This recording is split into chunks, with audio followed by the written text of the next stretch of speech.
হাসিনার যে রায় এসেছে সেই রায়ের কার্যকর আমরা দেখতে চাই এবং হাসিনার যে সাঙ্গপাঙ্গ যারা আছে তাদের রায়ের কার্যকর আমরা দেখতে চাই এবং শহীদ উসমান হাদিকে যারা হত্যা করেছে এই হত্যার সাথে রাষ্ট্রের একটা অংশ জড়িত আছে, যারা হত্যা করছে এই শহীদ উসমান হাদির হত্যাকাণ্ডের সাথে যারা জড়িত আছে তাদেরকে এই বাংলার জমিনে বিচার আওতায় নিয়ে আসতে হবে। জুলাই বিপ্লবের 2 বছর পরে যখন আমরা শহীদ পরিবারের কাছে যাই, শহীদ পরিবারের কথাগুলো শুনি, গাজীদের কাছে যাই এবং তাদের হতাশার গল্পগুলো যখন আমরা শুনি তখন আমাদের হৃদয়ে রক্তক্ষরণ হয়। এবং বিপ্লবের পরে আজকে 2 বছর হলো, বিপ্লবের উপর ভিত্তি করে আজকে নতুন সরকার আসলো। আমরা আশা করেছিলাম তারা জুলাই বিপ্লবকে ধারণ করবে, শহীদদের আকাঙ্ক্ষাকে ধারণ করবে, কিন্তু আজকে আমরা দেখতে পাচ্ছি তারা সম্পূর্ণ তাদের দ্বিচারিতামূলক অবস্থান গ্রহণ করেছে। এবং এই বিপ্লবের যাদের মাধ্যমে হয়েছে শহীদরা এবং শহীদদের যে কবরগুলো আছে, এই যে আজকে যে এখানে 114 জনের কবর এখানে দেওয়া হয়েছে ওই সময় ফেসিবাদী খুনি হাসিনা হত্যা করে আমাদের ভাইদের, এই কবর তত্ত্বাবধান করার জন্য কোনো ধরনের লোক নাই এখানে এবং এখান থেকে প্রতিনিয়ত বিভিন্ন জিনিস চুরি করে নিয়ে যাওয়া হইতেছে, এটা নিয়ে রাষ্ট্রের কোনো ধরনের ভাবনা নাই। জুলাই বিপ্লবের স্মৃতিগুলো ধারণ করার জন্য জুলাই স্মৃতি জাদুঘর হয়েছে, আজকে 2 বছর হলো সেই স্মৃতি জাদুঘরের তারা ওপেন করতে পারেন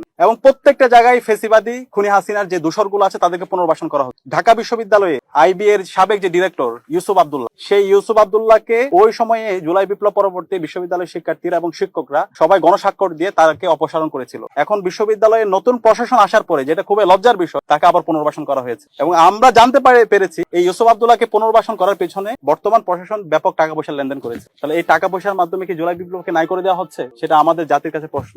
আমরা অনুরোধ করব বর্তমান সরকারকে, বর্তমান সরকারের প্রধানমন্ত্রী তিনি যখন নির্বাচনী ক্যাম্পেইন করছিলেন তখনও গণভোটে হায়ের পক্ষে ক্যাম্পেইন করেছেন। তিনি বলেছেন জুলাই সনদের বাস্তবায়ন করবেন, শহীদের আকাঙ্ক্ষাকে তিনি বাস্তবায়ন করবেন, শহীদদেরকে তিনি ধারণ করবেন। আমরা তার বাস্তব প্রতিচ্ছবি দেখতে চাই। বিপ্লবের পরে এখন নির্বাচনের পর আমরা দেখতে পাচ্ছি একে একে জুলাইকে অস্বীকার করা হচ্ছে, গণভোটের জনরায়কে অস্বীকার করা হচ্ছে এবং বিচারের দাবিতে যেভাবে তাদের সোচ্চার হওয়া দরকার ছিল আমরা তার ছিটিপুটো দেখতে পাচ্ছেন। আমরা দেখতে পাচ্ছি আওয়ামী লীগের দূষরা তারা বিভিন্ন জায়গায় ঘুরে বেড়াচ্ছে, তাদেরকে ধরে নেওয়ার পর আবার তাদেরকে টাকার মাধ্যমে তাদেরকে ছেড়ে দেওয়া হচ্ছে, স্বরাষ্ট্র মন্ত্রণালয় ফাংশন করছে না। তো এইভাবে তো হইতে পারে না। এই বাংলাদেশে আওয়ামী লীগ, ছাত্রলীগ, যুবলীগ, এই ফেসিবাদের কোনো রাজনীতি আর হবে না। তাদের রাজনীতির চ্যাপ্টার ক্লোজ হয়ে গেছে এবং তাদের এই হাসিনার যে রায় এসেছে সেই রায়ের কার্যকর আমরা দেখতে চাই এবং হাসিনার যে সাঙ্গপাঙ্গ যারা আছে তাদের রায়ের কার্যকর আমরা দেখতে চাই এবং শহীদ উসমান হাদিকে যারা হত্যা করেছে এই হত্যার সাথে রাষ্ট্রের একটা অংশ জড়িত আছে, যারা হত্যা করছে এই শহীদ উসমান হাদির হত্যাকাণ্ডের সাথে যারা জড়িত আছে তাদেরকে এই বাংলার জমিনে বিচার আওতায় নিয়ে আসতে হবে। এটা আমাদের ছাত্র সমাজের পক্ষ থেকে দাবি। তা আমরা আশা করব সেই জায়গায় বর্তমান সরকার তারা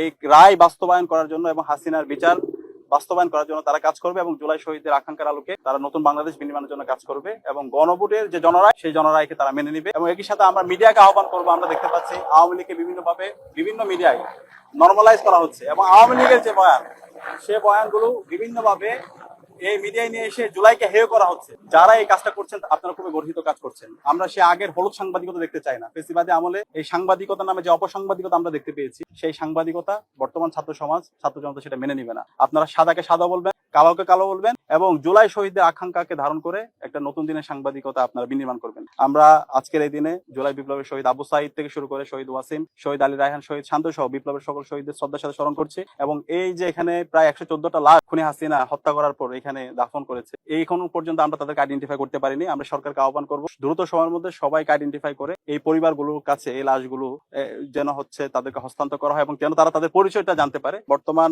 যে সরকার তাদের ব্যর্থতা এবং তাদের জুলাই আকাঙ্ক্ষাকে যথাযথভাবে ধারণ না করার প্রতিচ্ছবি আমরা এখানে দেখতে পাই। এটা প্রথম প্রায়োরিটি ছিল এই জুলাই স্মৃতি জাদুঘরকে শুরু করে দেওয়া এবং সেটা সবকিছু ইতিমধ্যে প্রস্তুত অবস্থায় আছে। আমরা আশা করব এই 5 আগস্ট 36 জুলাইয়ের আগেই এই জুলাই স্মৃতি জাদুঘর উন্মুক্ত করে দেওয়া হবে এবং সেখানে আমরা সবাই, ছাত্র জনতা সবাই গিয়ে এই জুলাই স্মৃতির কথাগুলো নতুনভাবে পুনর্জীবিত হবে দেখি। নিরপেক্ষ, সত্য প্রকাশে আপোষহীন।